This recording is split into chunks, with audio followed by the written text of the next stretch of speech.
Hi there. The Pavlovian hanging bishops is a cute trap for black in the Alekhine Gambit of the Winawer variation of the French defence, and this one's taken from the game Mercier Pavlov against Wolfgang Uhlmann in 1981. e4 and the French with e6, d4 and d5, and now white supports the e-pawn with knight c3. Bishop b4 is the Winawer variation by black, pinning the knight on c3 and hitting the pawn again on e4. White will usually play e5, keeping everything tight and defended, but here white's going to go for the Alekhine Gambit with knight e2, offering up that e-pawn which is duly gobbled up by black. D takes on e4. Now a3 hits the bishop on b4. If the bishop withdraws off of that diagonal, then white is at liberty to regain the pawn. So black trades minor pieces on c3. Knight takes on c3 by white, gets taking the bishop. And now knight c6 is a counter threat by black on white's d-pawn. Well, white could actually push the d-pawn up, arguably white's best move, but also decent is bishop b5, pinning the knight on c6. So black defends the knight on c6 by developing his king's knight to e7, and white could now recapture the gambited pawn with knight takes e4 with around equality.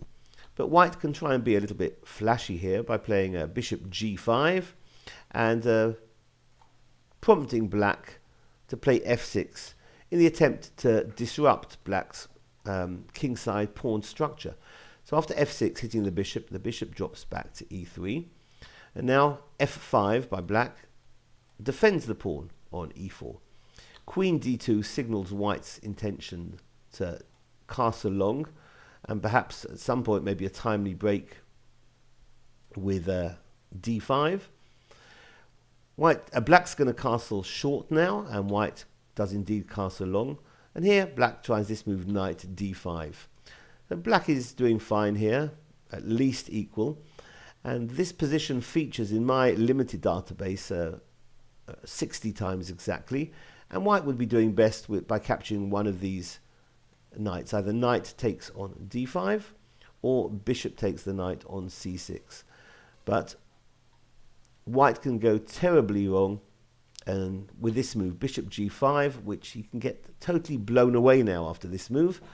It looks appealing, it looks tempting, it hits the queen, but here black can try this interference-like move, e3, which hits the white queen. Obviously, bishop takes d8, loses a piece to e takes on d2.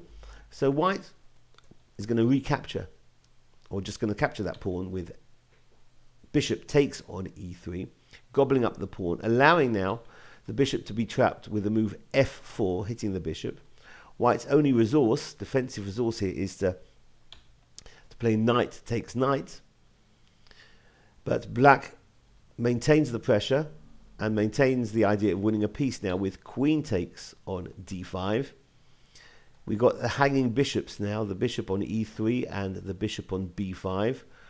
White's last chance now is to trade on c6. Bishop takes on c6, because if that bishop is taken on c6, then white's going to pick up the f-pawn, perhaps with advantage for white. But black has another offensive idea here. Queen to a2, leaving both bishops hanging. White is temporarily one piece up, but is going to end up losing two bishops because of this looming mate threat now on a1. And if the queen moves, let's throw in a move here. If the queen moves, say to d3 to give the king a flight square against the mate threat, then black's going to simply play f takes on e3 with the threat of mate again, queen a1.